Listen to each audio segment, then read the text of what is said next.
하나님이 인간을 만든 뒤에 하나님의 뜻도 알려주지 않고 역사에 개입하지도 않고 인간 스스로 그냥 제멋대로 살도록 내버려 두셨습니까? 그렇지 않습니다. 하나님은 인간과 언약을 맺으셨습니다. 최초의 인간 아담과 행위 언약을 맺으셨어요. 선악을 알게 하는 나무의 열매는 먹지 말라. 내가 먹는 날에는 반드시 죽으리라.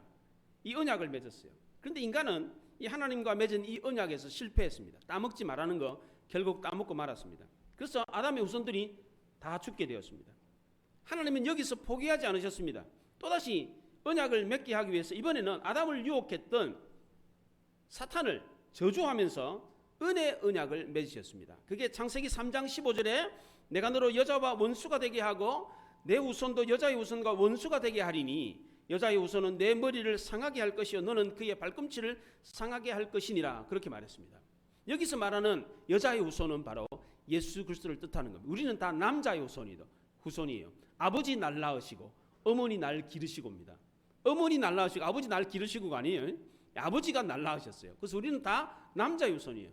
그런데 예수님만이 여자의 후손입니다. 이 여자의 후손을 통해서 마귀의 권세를 깨뜨리겠다. 그렇게 말을 해요. 이게 바로 원시복음이라고 합니다. 이게 은혜의 언약입니다. 이것은 인간이 지킬 수 없었던 하나님과 맺었던 이 언약을 예수 그리스도를 통해서 지키게 하시겠다는 은혜의 언약입니다. 왜 은혜의 언약이냐? 인간의 노력으로 얻을 수 없는 것은 하나님이 거저 주시는 은혜로 얻게 하셨기 때문입니다. 이 은혜의 언약을 예레미야는 우리 마음에 새기는 새 언약이다 그렇게 말했습니다. 이 언약이 신약 시대에 예수 그리스도가 가심으로 예수 그리스도를 통해서 오신 성령을 통해서 성취가 되었습니다. 광야에 나온 이스라엘 백성들은 하나님과 시내산에서 시내산 언약, 모세 언약을 맺었습니다. 이 언약은 율법에 순종하면 복을 받고 불순종하면 저주받는다 그렇게 말을 했는데 또다시 실패했습니다. 불순종해서 그 결과로 이스라엘 백성들은 광야에서 다 죽고 말았습니다. 가나안 정복 전쟁이 끝나고 난 뒤에 가나안에 정착했던 이스라엘 백성들도 마찬가지였습니다. 하나님이 그 땅에 들어가거들랑 가나안 족속들 다 몰아내라 그렇게 말씀하셨는데 가나안 족속들 다 몰아내지 않았습니다. 순종하지 않았습니다. 그 결과로 이스라엘 백성들은 가나안 족속들로 인해서 또다시 어려움을 겪게 됐습니다. 가나안 족속이 이스라엘 백성들이 올무가 되고 덫이 되고 채찍이 되고 그들의 눈에 가시가 되었습니다. 급기야 그 가나안 족속들로 이스라엘 백성들이 나라가 망하게 생겼습니다. 사사시대까지만 해도 이스라엘 백성들은 왕이 없으므로 자기가 원하는 대로 제멋대로 살았습니다. 하나님을 하나님으로 인정하지 않았습니다. 결국 사사시대 이스라엘 백성들의 역사도 실패하고 말았습니다. 하나님은 이런 이스라엘 백성들을 보면서 언제쯤 돌아오려나 기다리고 기다리셨습니다. 참고 기다리는데도 오지는 않는 거예요. 기다리다 지치신 하나님이 찾아오셨어요. 그들에게 은혜를 베풀어 주기로 작정하셨습니다. 이게 바로 하나님의 은혜의 언약입니다. 이 은혜의 언약의 대표적인 것이 바로 오늘 우리가 읽었던 다윗 언약입니다. 이 다윗 언약은 다윗이 뭔가를 잘했기 때문에 하나님께서 맺으신 언약이 아닙니다. 하나님이 일방적으로 다윗에게 복을 주겠다고 맺으신 언약이었습니다. 그런데 이 놀라운 은혜 언약이 맺어진 시점이 언제입니까? 다윗이 하나님을 위하여 성전을 짓겠다고 했을 때였습니다. 다윗이 왕위에 오른 뒤에 다윗의 칼에는 피가 마를 날이 없었습니다. 계속해서 정복 전쟁을 했습니다. 주변의 많은 나라들을 복속시켰습니다. 이스라엘 민족을 통일시켰고 이스라엘을 부강한 나라, 큰 나라로 만들었습니다. 하나님의 언약궤도 이스라엘의 수도 예루살렘으로 옮겨 놓았습니다. 다윗은 왕으로서 할 만큼 했습니다. 이제는 힘쓰고 애쓰지 않아도 될 만큼 자기 할 일을 충분히 다 했습니다. 평안히 궁에 거하면서 여생을 즐길 수 있게 되었습니다. 오늘날로 말하면 50대, 60대 직장에서 은퇴해가지고 연금 받으면서 평안하게 살 수 있는 때가 됐다는 겁니다. 이제는 일터에 나가서 돈 안 벌어도 경제적으로 크게 쪼들리지 않는 그런 삶을 살게 되었습니다. 시간도 많으니까 어떤 생각이 들겠습니까? 이제 여생을 즐기면서 살아야겠다. 이런 생각이 들지 않습니까? 사람들은 성공을 손에 거머쥐고 행복을 마음에 담을 수 있게 되면 어떤 생각을 갖습니까? 평안히 먹고 마시고 즐기자 이런 생각이 듭니다. 누가 보면 12장의 어리석은 부자도 그랬습니다. 영혼아 여러 해 쓸 물건을 많이 쌓아두었으니 평안히 쉬고 먹고 마시고 즐거워하자 그렇게 말을 했습니다. 어리석은 부자만 그런 게 아니라 대부분의 사람들이 다 이런 생각을 합니다. 그런데 다윗은 그렇지 않았습니다. 자신이 평안하게 살게 되었을 때 이 모든 것이 다 하나님 덕분이다 라는 사실을 알았습니다. 오늘 1절에 보면 여호와께서 주위의 모든 원수를 무찌르사 왕으로 궁에 평안히 살게 하실 때에 하나님이 나를 궁에서 평안하게 살게 하셨다 그랬습니다. 그래서 나단 선지를 불렀어요. 내가 이렇게 백향목 궁에서 사는데 하나님의 언약궤는 휘장 가운데 있구나. 나는 이렇게 좋은 집에 사는데 하나님은 탱틱에 사시는구나. 이거는 말이 안 된다. 송구한 마음이 들었습니다. 이게 바로 은혜를 입은 자의 올바른 자세입니다. 하나님이 은혜 베풀어 주셨을 때 당연하다는 듯이 맞는 사람은 공로의식이 있습니다. 내가 이만큼 했기 때문에 하나님이 주시는 건 당연하지, 이렇게 생각하는 사람이 있습니다. 이렇게 은혜를 모르는 사람은 배은망덕한 사람입니다. 사도 바울은 내가 나된 것은 하나님의 은혜로라 그렇게 말을 했습니다. 이게 바로 은혜를 아는 사람의 모습입니다. 다윗은 이런 모습으로 너무나도 감사하고 송구한 마음이 들어서 하나님의 성전을 짓겠다고 그랬습니다. 이때 하나님이 어떻게 하셨어요? 기다렸다는 듯이, 야 그래 잘됐다, 내가 지으라고 말하려고 그랬는데 네가 그렇게 짓겠다 해줘서 고맙다 그랬습니까? 그렇지 않습니다. 뭘 그런 걸 지어. 나는 사람이 만든 집에서 살 수 있는 게 아니다. 내가 나를 위해서 살 집을 건축하겠느냐? 내가 이스라엘 어느 지파에게 어찌해서 나를 위해 백향목 궁을 짓지 않느냐 이렇게 말한 적이 있더냐? 하나님이 거절했습니다. 그런데 그 거절하셨던 하나님이 그날 밤에 나단 선지에게 나타나가지고 말씀을 주셨어요. 그게 바로 다윗 언약이었습니다. 첫째로 이 다윗 언약은 하나님이 다윗을 이스라엘의 주권자로 삼겠다는 것입니다. 그게 8절에 나옵니다. 하나님이 양을 치는 양치기인 이 다윗의 목동을 이스라엘의 왕으로 삼아주셨습니다. 양치던 사람이 어느 날 갑자기 왕이 되었으니까 얼마나 놀라운 일입니까? 그래서 다윗이 그럽니다. 내가 뭐길래, 우리 가정이 뭐길래 이런 놀라운 복을 주십니까? 둘째로 다윗 언약은 하나님이 다윗의 이름을 위대하게 하겠다는 것입니다. 그게 9절입니다. 세상에 많은 이름이 있는데 그 이름 가운데 다윗의 이름을 위대한 이름으로 만들어 주겠다 그랬습니다. 실제로 그렇게 됐습니다. 이 다윗을 영어로 데이빗이라고 합니다. 이 데이빗이라는 이름이 얼마나 많습니까? 데이빗. 예, 엄청나게 많아요. 실제로 그게 이루어졌습니다. 세 번째로 다윗 언약은 이스라엘을 해치지 못하게 하여 다윗을 편안하게 쉬고 다윗의 집을 지어주겠다고 그랬습니다. 그게 11절입니다. 다윗은 하나님의 성전, 하나님의 집을 지어주겠다고 했습니다. 다윗이 말하는 하나님의 집은 성전이었습니다. 근데 하나님이 다윗 집을 지어주겠대요. 하나님이 말씀하시는 다윗의 집은 다윗의 왕조를 뜻합니다. 다윗이 하나님의 성전을 짓겠다고 했는데 하나님은 왕조를 보장해 주겠다고 했습니다. 다윗 언약의 가장 중요한 핵심 두 가지는, 하나는 다윗의 왕권을 견고하게 보장해 주겠다는 겁니다. 자기 후손들이, 다윗의 후손들이 계속해서 왕위에 오르게 하겠다 이겁니다. 또 하나는 다윗의 후손을 통해서 영원한 왕이신 메시아를 보내주겠다라는 겁니다. 다윗이 하나님의 전을 짓겠다고 그러니까 하나님이 오히려 다윗의 집을 지어주겠다고 그럽니다. 그러면 다윗이 하나님의 집을 짓는 거하고 하나님이 다윗의 집을 짓는 거하고 누가 더 잘 짓겠습니까? 다윗이 지은 하나님의 성전은 오래가지 못했습니다. 적들이 공격을 받아가지고 해파되고 그냥 없어져 버렸어요. 근데 하나님이 지으신 다윗의 집은 어떻게 됐습니까? 다윗의 왕조는 어떻게 됐습니까? 영원했습니다. 그럼 누가 더 이득입니까? 다윗이 이득이죠. 이 비밀이 마태복음 6장 33절에 숨겨져 있습니다. 그런즉 너희는 먼저 그의 나라와 그의 의를 구하라. 그리하면 이 모든 것을 너희에게 더하시리라.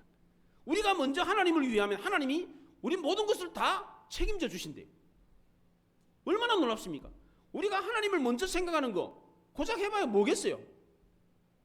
주일날 예배 드리는 거, 가서 교회에서 봉사 좀 하는 거, 이게 하나님을 먼저 생각하는 거예요. 이거 위에 우리가 더 큰 게 있겠어요? 이런 정도 했는데 하나님은 우리가 필요한 모든 것을 다 주신대. 그럼 누가 수지 맞습니까? 우리가 수지 맞는 거예요. 이런 놀라운 복이 이 말씀 속에 담겨져 있습니다.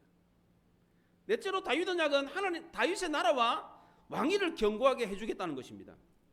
하나님은 실제로 다윗에게 약속한 대로 이 다윗의 왕조를 든든하게 견고하게 해줬습니다. 다윗의 왕조에는 단 한 번도 쿠데타가 없었습니다. 북쪽 이스라엘은 19명의 왕이 있었는데 그 중에 9번이나 왕조가 바뀌었습니다.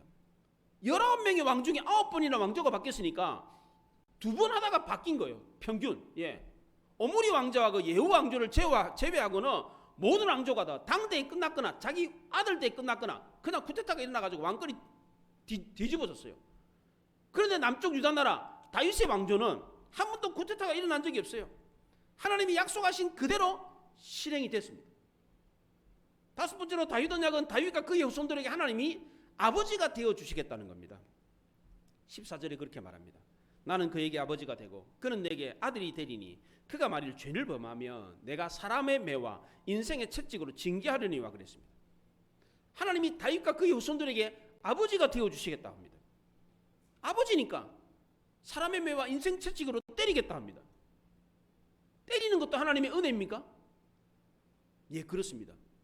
하나님이 왜 때리십니까? 잘 되라고 때리는 겁니다.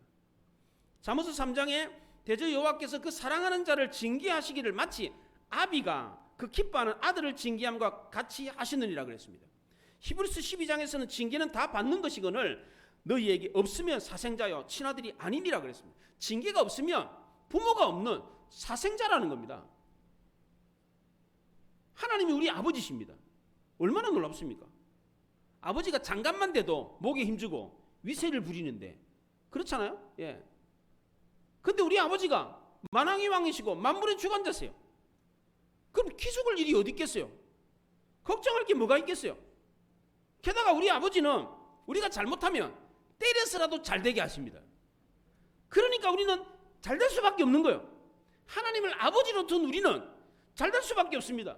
얼마나 감사한 일입니까? 비록 매를 맞기는 하지만 그래도 감사한 이유는 이 매는 잘되게 때리는 매이기 때문입니다. 그런데 참 특이하게도 하나님 우리를 때리시는 매는 나무 몽댕이가 아니고 사람 매, 인생 채찍입니다. 인도의 보석상에 기가 막힌 세공수를 가진 세공사가 있었습니다. 이 세공사가 그 주인의 딸을 연모했습니다. 그 주인에게 가서 결혼시켜달라 그랬어요. 그런데 주인은 이 딸이 외동딸인데 시집 보내기가 너무 아까웠어요. 근데 거절하자니 이 기술 좋은 세공 이 기술자를 잃을 것 같고 그렇다고 딸을 주자니 아깝고 그래서 이런 기가 막힌 생각이 떠올랐어요. 야, 다이아몬드를 깎는 기술을 발견하면 내가 내 딸과 결혼시켜 줄게 그랬어요. 그 당시에는 이 세상에서 가장 경도가 강한 이 다이아몬드를 깎는 기술이 없었어요. 이 사람이 오케이를 하고 다이아몬드 깎는 기술을 찾기 시작했습니다. 그런데 아무리 찾아도 다이아몬드를 깎는 기술을 발견을 못했어요. 무려 40년의 세월이 지났습니다. 드디어 다이아몬드를 깎는 기술을 발견했습니다. 그게 뭔지 아십니까? 다이아몬드로 다이아몬드를 깎는 겁니다. 변집사님 그렇죠? 예. 이걸 발견했어요. 사람도 마찬가지입니다. 사람도 사람으로만 깎아야 깎여질 수가 있습니다. 잠언서 27장에 철이 철을 날카롭게 하는 것처럼 사람이 그 친구의 얼굴을 빛나게 하느니라 그랬어요. 그것도 그 사람이 멀리 있는 사람이 아니라 가까이 있는 사람을 통해서 우리를 다듬고 깎으십니다. 이런 인생 채찍을 가장 많이 맞은 사람이 누굽니까? 성경에 다윗입니다. 다윗은 어릴 때부터 인생 채찍을 많이 맞았어요. 사람 매를 많이 맞았어요. 특히 사울왕에게 엄청 많이 맞았습니다. 사울왕에게 매를 맞을 때는 대들 수가 없었어요. 일방적으로 얻어맞았습니다. 왕이 때리는데 어떻게 막아? 그냥 막아 얻어 터졌지 뭐 그냥. 심지어 자식들한테까지 매를 맞았습니다. 압살롬이 반란을 일으켜가지고 아버지를 향해 칼을 들었습니다. 또 다른 아들 아도니아가 또 아버지에게 반란을 일으켜 칼을 들었습니다. 심지어 다윗은 아무 힘도 없는 사울의 친족 시므이에게까지 매를 맞았습니다. 이 시므이가 쫓아오면서 먼지를 일으키고 다윗을 저주를 했습니다. 사악한 왕이라고 저주를 했습니다. 하나님이 이렇게 사람 매와 인생 채찍으로 때렸기 때문에 훗날 다윗은 훌륭한 성군이 될 수가 있었습니다. 진주를 만드는 조개가 있지 않습니까? 조개가 진주를 어떻게 만듭니까? 그 부드러운 조개살 속에 모래알이 들어오면 그 진주가 눈물을 흘려요. 그 눈물 흘린 게 굳어져 가지고 진주가 되는 겁니다. 그 진주는 조교의 눈물이라고 합니다. 우리나라 사람들은 딸 시집 보낼 때 뭘 해줍니까? 금반지, 다이아 반지 해주잖아요. 근데 외국 사람들은 진주 목걸이, 진주 다이아, 진주 반지 해줘요. 그 진주를 보면서 어려운 일, 힘든 일이 있으면 참아라. 그런 뜻으로 진주를 선물로 해줘요. 우리는 진주는 원하지만 눈물을 원하지 않습니다. 우리는 은혜 받기는 원하지만 연단 받기는 싫어합니다. 우리는 복 받기는 좋아하지만 고난 받는 것을 싫어합니다. 왜 우리가 은혜와 복을 못 받습니까? 눈물이 없기 때문입니다. 연단 받기를 싫어하기 때문입니다. 고난을 원하지 않기 때문입니다. 우리는 내 모습 이대로 써주시옵소서 그러는데 하나님은 우리 모습 그대로 쓰지 않습니다. 깎고 다듬어서 쓰십니다. 왜냐하면 우리 본래 모습은 주님이 쓰시기에 합당한 모습이 아니기 때문입니다. 세상에서 제일 비싸고 아름다운 다이아몬드는 자연 그대로 있는 원석이 아닙니다. 다이아몬드가 지금으로부터 약 2500년 전에 인도에서 처음 발견됐습니다. 그 당시 다이아몬드는 그냥 반짝반짝 빛나는 돌이었습니다. 보석 취급도 못 받았어요. 왜? 다듬을 수가 없었으니까 그냥 돌덩어리였습니다. 그런데 이 다이아몬드가 곽광을 받기 시작했던 것은 17세기 말에 이탈리아에서 이 다이아몬드를 깎는 기술이 발견되고 난 뒤부터였습니다. 다이아몬드는 많이 깎으면 많이 깎을수록 더 아름답고 더 비싼 다이아몬드가 된다고 그래요. 변집사님 그렇죠? 예, 손이 많이 갈수록 더 비싼 다이아몬드가 되는 거예요. 그러면 우리 인간도 매를 많이 맞고 채찍을 많이 맞으면 다 아름다워집니까? 성형수술 많이 해가지고 예, 막 여기 깎고 저기 깎고 그러면 다 예뻐집니까? 그렇지 않습니다. 고생과 고난은 다른 겁니다. 어려움을 생고생으로 여기는 사람은 오히려 그 어려움 때문에 인상이 구겨집니다. 더 취해집니다. 사람 매와 인생 채찍을 맞을 때에 믿음이 없는 사람, 고생으로 여기는 사람은 마음에 도끼를 품습니다. 분노와 혈기가 가득합니다. 그러니까 오히려 어려움을 통해서 더 나쁜 사람이 되는 거예요. 그러나 그 어려움을 고생으로 여기지 않고 의미 있는 고난으로 여기는 사람은 다릅니다. 나는 잘못이 없는데 나와 상관이 없는 사람이 왜 나에게 욕을 하지? 저 여기 무슨 욕하는 이유가 무슨 뜻이 있나? 이렇게 생각하는 사람이 그 고난으로 그 어려움으로 아름다운 사람이 되는 것입니다. 만약 그렇지 않고 정말 억울하다. 내가 뭘 잘못했다고 저렇게 욕을 하나? 막 씩씩거리면서 뭐 도끼를 품으며 그 사람은 결코 아름다워지지 않습니다. 매를 많이 맞는다고 해서 다 아름다워지는 게 아닙니다. 다 좋아지는 게 아닙니다. 매를 어떻게 맞느냐 그 자세가 더 중요한 것입니다. 성경에 나오는 은혜 가운데 가장 큰 은혜가 무엇입니까? 바로 회개의 은혜입니다. 왜 회개의 은혜가 가장 크고 가장 아름다운 은혜입니까? 이 회개는 뜯어 고치는 은혜이기 때문입니다. 나를 변화시키고 나를 다듬는 은혜이기 때문입니다. 변화된 것에 하나님의 은혜가 임하고 아름다운 모습에 하나님의 복이 임하기 때문에 그렇습니다. 하나님의 은혜는 변화되지 않는 곳에는 임하지 않습니다. 우리는 늘 언제나 은혜 받게 해달라, 은혜를 덧입게 해달라 그렇게 기도를 하는데 정작 은혜를 주시는 하나님은 우리에게 은혜를 줄 수가 없어요. 왜냐하면 우리가 은혜 받을 그릇이 준비 안 돼 있기 때문에. 부어주고 싶은데 그릇이 준비가 안 돼. 빵꾸가 났는데 어떡해. 그릇이 다 찌그러져 가지고 부어도 다 새뿌린데 어떡해. 히브리서 12장에 무릇 징계가 당시에는 즐거워 보이지 않고 슬퍼 보이나 후에는 그로 말미암아 연단받는 자들은 의와 평강의 열매를 맺느니라 그랬습니다. 이 아름다운 열매를 맺는 사람이 누굽니까? 징계로 인해 연단받는 사람입니다. 다듬어진 사람, 변화된 사람이 이런 은혜와 복을 받는 것입니다. 자기가 옳다고 여기고 자기를 정당하는 사람, 변화를 수용하지 않는 사람, 자기 고집대로 살려고 하는 사람은요 하나님의 은혜가 임하지 않습니다. 하나님의 은혜가 임하지 않으니까 하나님의 복도 못 받는 거예요. 하나님이 왜 다윗과 그의 후손들을 사람 매와 인생 채찍으로 때리셨습니까? 왜 때린 겁니까? 잘 되라고 때린 겁니다. 부모가 자식을 왜 때립니까? 잘 되라고 때립니다. 그런데 다윗은 유별나게도 하나님의 매를 많이 맞았어요. 왜 그랬어요? 더 잘 되라고. 저는 저희 형제들 중에 매를 제일 많이 맞았습니다. 저는 중학교 때까지 시험 치면 하나 틀리면 무조건 한 대. 옛날에는 시험지에다가 이렇게 점수를 매겼잖아요. 그래가지고 이제 월말고사 치면 시험지 다 갖다 주면서 틀린 숫자대로 매를 맞았어요. 100점 모든 거 하면 어떻게 100점 맞습니까? 시험 치는 날은 항상 매 맞는 날이에요. 중학교 3학년 때까지 그렇게 매를 맞았어요. 고등학교 딱 들어가니까 이제는 네가 알아서 해라.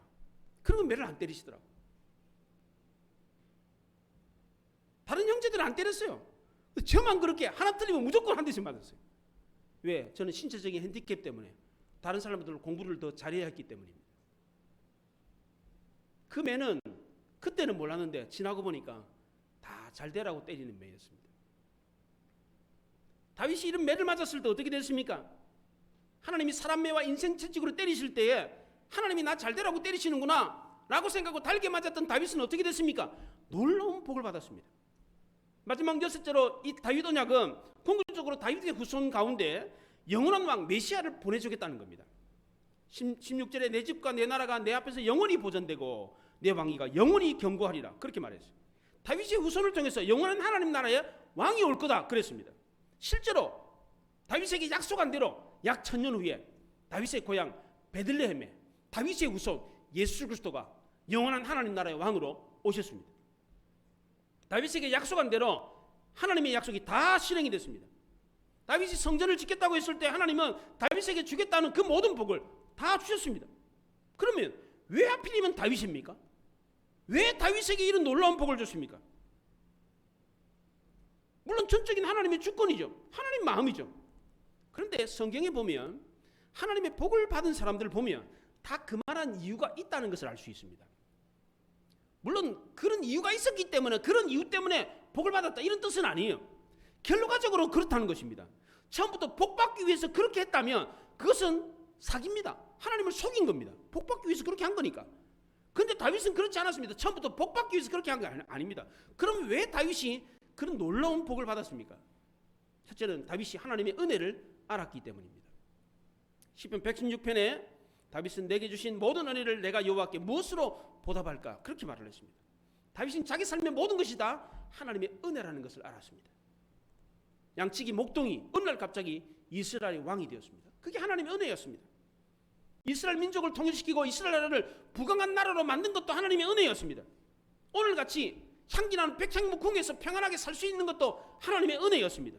이 모든 것이 다 하나님의 은혜였기 때문에 다윗은 이 은혜에 보답하고 싶었습니다. 두 번째로 다윗이 놀라운 복을 받았던 이유는 다윗이 하나님의 성전을 사모하는 마음이 있었기 때문입니다. 역대상 29장에서 그렇게 말합니다. 다윗은 하나님의 성전을 너무너무 사모했습니다. 자기가 쓴 시편 69편에서는 주의 집을 위하여 열심히 나를 삼켰다 그렇게 말했습니다. 다윗의 후손이었던 예수님도 이 시편 69편을 인용하면서 실제로 예수님도 그랬어요. 다윗의 후손이 성전에 들어가는데 장사하는 사람들이 가득한 거예요. 채찍을 휘두르면서 그 사람들 쫓아냈습니다. 성전을 사모하는 열심히 예수님을 삼켰다고 합니다. 다윗은 하나님의 성전을 사모하는 마음이 열심히 아주 컸습니다. 가는 곳마다 보는 곳마다 보석을 보면 저거 하나님의 집에 썼으면 좋겠다. 나무를 보면 이 큰 나무 하나님의 집에 기둥으로 삼았으면 좋겠다. 큰 돌이 있으면 이거 깎아가지고 하나님의 집에 이렇게 썼으면 좋겠다. 이런 생각을 했어요. 평생의 수건 사업이 하나님의 집이었어요. 우리 권사에서 매일매일마다 닐리에로 돌아가면서 성전 건축을 위해서 기도하고 있지 않습니까? 늘 교회에서 염려하면서 기도하는 이런 분들이 계시기 때문에 이 교회가 든든하게 서는 것입니다. 이런 분들이 복을 받습니다. 이 건축을 위해서 수고하시는 분들이 많은데 이 건축 때문에 밤잠을 못 주무시고 그렇게 막 애를 쓰시는 분들이 계세요. 이런 분들에게 하나님이 복을 주십니다. 우리 모두에게 이런 하나님의 성전을 사모하는 열심히 있기를 바랍니다. 세 번째로 다윗이 놀라운 복을 받았던 이유는 하나님의 마음에 맞았기 때문입니다. 사도행전 13장에 보면 다윗을 왕으로 세우시고 증언하여 이르시되 내가 이새의 아들 다윗을 만나니 내 마음에 맞는 사람이라 내 뜻을 다 이루리라. 옛날 성경에는 다윗은 하나님 마음에 합한 사람이라고 그랬습니다. 왜 다윗이 하나님 마음에 합한 사람이었습니까? 하나님 자신보다 하나님을 더 잘 알았기 때문입니다. 우리 음식 차려놓고 좀 드십시오 그러면 사람들이 뭐라 그럽니까? 됐습니다. 먹고 왔습니다. 배부릅니다. 안 먹겠다 그럽니다. 그러면 사양부터 먼저 하죠. 그럼 한국 사람들 어떻게 해요? 다시 권하지 않습니까? 그렇지 않습니다. 또 권합니다. 두 번, 세 번 권합니다. 외국 사람들은 미국이나 유럽 사람들은 한번 드시죠 이렇게 해놓고 안 먹겠다 그러면 두 번 다시 권하지 않습니다. 그런데 한국 사람들은 먹겠다 할 때까지 권합니다. 왜 그럽니까? 좋은 것 같이 나누고 싶은 마음이 강하기 때문입니다. 다윗의 마음도 그랬습니다. 성전 짓겠다고 했을 때 하나님이 어떻게 했습니까? 얼른 지어라. 내가 지으라고 말하고 싶었는데 차마 내 입으로 말할 수 없었어. 그랬는데 야 잘했다. 잘 지어라. 그랬습니까? 그렇지 않습니다. 뭘 그런 걸 지어. 나는 사람이 지은 집에서 살 수가 없어. 너는 특히 더더욱 안 돼. 너는 손에 피를 많이 묻혔기 때문에 너는 안 돼. 너 아들을 통해 살 거야. 그럼 다윗이 어떻게 됩니까? 하지 말라고요? 그만할게요. 그래야 되잖아요. 그런데 다윗은 그렇지 않았습니다. 오히려 더 열심히 성전 짓는 일에 올인을 했습니다. 평생의 수건 사업이 성전 짓는 일이었습니다. 자기가 사는 백향목 집에 살 때 하나님의 전을 갚았습니다. 회박이요, 텐트요. 그래서 이런 생각을 했습니다. 나는 백향목 궁에서 이렇게 사는데 하나님은 천막에 계시는구나. 나는 하나님 덕분에 이런 놀라운 복을 받았는데 나를 이렇게 하신 하나님은 천막에 계시는구나. 이러면 안 되지. 내가 성전을 지어야 되겠다. 이런 생각이 들었습니다. 이게 바로 다윗이 하나님 마음에 합한 사람이 될 수밖에 없었고, 이런 이유 때문에 다윗이 놀라운 복을 받았던 것입니다. 마지막 네 번째로 다윗이 놀라운 복을 받을 수밖에 없었던 이유는 다윗이 맷집이 좋았기 때문입니다. 하나님이 고집이 있었어요. 다윗에게도 고집이 있었잖아요. 성전 짓겠습니다. 짓지 마라. 내가 너가 지은 집에서 살겠느냐? 내가 지으라고 한 적이 있냐? 짓지 마라. 그랬어요. 하나님도 고집이 있어요. 너만 고집이 있는 게 아니라 나도 고집이 있다. 복 받아라. 너 복 받기 싫어도 복 받아라. 너뿐만 아니라 너 후손들까지 복 받아라. 만약 안 받겠다면 내가 사람 매와 인생 채찍으로 때려서라도 복 받게 하겠다.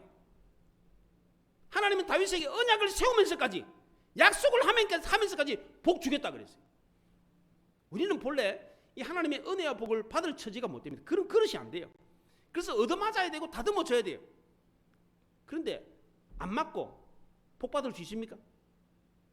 우리는 안 맞고 다듬어지지 않고 복 받았으면 좋겠어. 그런데 하나님 앞에서 안 맞고 은혜 받고 안 다듬어지고 복 받는 경우는 없습니다. 많이 맞을수록, 많이 다듬어질수록 하나님의 은혜와 복이 넘칩니다.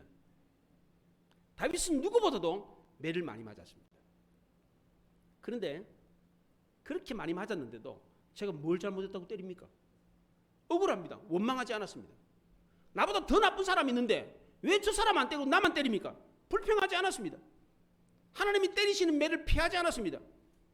하나님이 나를 잘 되라고 때리신다라고 생각하고 겸손하게 달게 받았습니다. 그랬더니 어떻게 됐습니까? 놀라운 복을 받았다는 겁니다.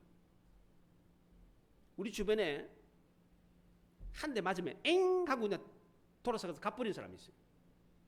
이런 사람은 누가 뭘 잘못하는 걸 봐도 간섭을 안 합니다.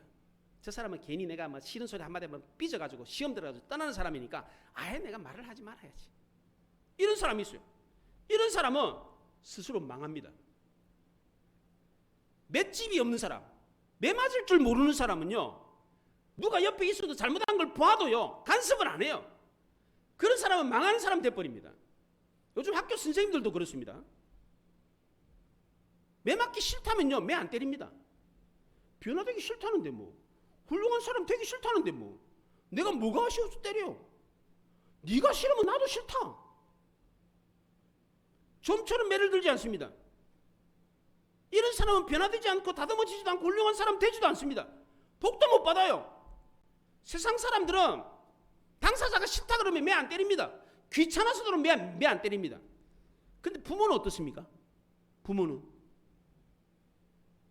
자식이 울어도 때립니다. 아프다고 도망을 가도 매를 들고 따라다니면서 때려요. 왜 그럽니까? 자식을 사랑하기 때문입니다. 우리 하나님도 마찬가지예요. 울어도 때립니다. 안 맞겠다고 도망가도 따라다니면서 매를 들고 다니면서 때려요. 왜 그래요? 우리를 사랑하시기 때문입니다. 우리는 부모 없는 사생자가 아닙니다. 세상에서 제일 불쌍한 자식이 어떤 자식인지 압니까? 부모 없는 자식입니다. 자기 잘 되라고 모질게 매로 때리는, 바로잡아주는 부모가 없기 때문에 불쌍한 것입니다. 하지만 우리에게는 부모가 있습니다. 우리 영적인 아버지 하나님이 계십니다. 우리 아버지는 우리를 때려서라도 잘되게 하시고 복받게 하십니다. 그럼 여러분 어떻게 하시겠어요? 맞고 받으실래요? 안 맞고 안 받으실래요? 어떻게 하시겠어요? 안 맞고 받으면 좋겠는데 그런 경우는 없다는 거예요. 그릇이 안 돼 있기 때문에, 다듬어지질 않았기 때문에, 찌그러진 냄비인데 어떻게 복을 받아? 빵꾸가 났는데 어떻게 받아? 어떻게 하시겠어요? 맞더라도 받아야죠. 그렇잖아요? 창세기 32장에 야곱이 야복 나루토에서 이스라엘이라고 하는 놀라운 복을 받았습니다. 이때 야곱이 어떻게 그 복을 받았습니까? 창세기 32장에서 이 허벅지 관절, 옛날 말로 환도뼈, 이 생식기를 싸고 있는 이 환도뼈가 어긋나도록 얻어맞았어요. 그리고 받았어요, 복을. 야곱도 얻어맞고 복을 받았다는 거예요. 그럼 어떤 사람이 이 매를 받고 이 놀라운 복을 받습니까? 아무나 복 받는 게 아닙니다. 아무나 맞는다고 해서 그냥 복 받는 게 아니에요. 어떤 사람이 매를 맞고 복을 받습니까? 하나님의 은혜를 아는 사람입니다. 하나님의 성전을 사모하고 열심히 있는 사람입니다. 하나님의 마음을 아는 사람입니다. 그러니까 아무나 매 맞는다고 복 받는 게 아니에요. 하나님은 매 맞을 준비가 안 된 사람은 때리지도 않습니다. 하나님이 때리시는 매를 생고생하는 매라고 맞는 사람은 복은커녕 오히려 더 나빠집니다. 하나님은 우리를 때려서라도 복 받게 하시는 우리 하나님 아버지이십니다. 하나님은 다윗에게 약속한 것을 실제로 다 주었습니다. 주권자가 되게 하겠다. 이스라엘 왕이 되게 하겠다. 왕이 됐습니다. 다윗의 이름을 위대하게 만들어 주겠다. 다윗의 이름이 위대한 이름이 됐습니다. 다윗에게 평안을 주고 집을 지어주겠다 했습니다. 그렇게 했습니다. 다윗의 왕이 다윗의 나라를 견고하게 해주겠다. 한 번도 쿠데타가 일어나지 않았습니다. 다윗의 후손을 통해서 영원한 나라를 만들겠다. 그렇게 했습니다. 다윗의 아버지가 되어주겠다. 그렇게 했어요. 매를 때려서라도 복을 주겠다는데 매를 때려서도 복을 줬습니다. 하나님이 약속하신 대로 그대로 이루어졌습니다. 우리에게도 마찬가지입니다. 예수님이 이 땅에 오신 것은 우리에게 생명을 얻게 하고 그 생명을 더 풍성하게 하기 위해서 오셨다고 했습니다. 하나님이 이 땅에서 우리에게 풍성한 복을 약속했습니다. 이 복을 받으시기 바랍니다. 저 하늘나라에서 영원한 복락을 누린 이 복을 누릴 수 있기를 바랍니다. 하나님의 은혜를 알고 하나님의 전을 사모하는 열심을 가지고 하나님 마음을 알고 하나님이 때리시는 매를 다듬어지고 깎여지고 변화되었어서 하나님이 부어주시는 놀라운 은혜 복을 경험하는 여러분들이 되시기 바랍니다. 기도하십시다.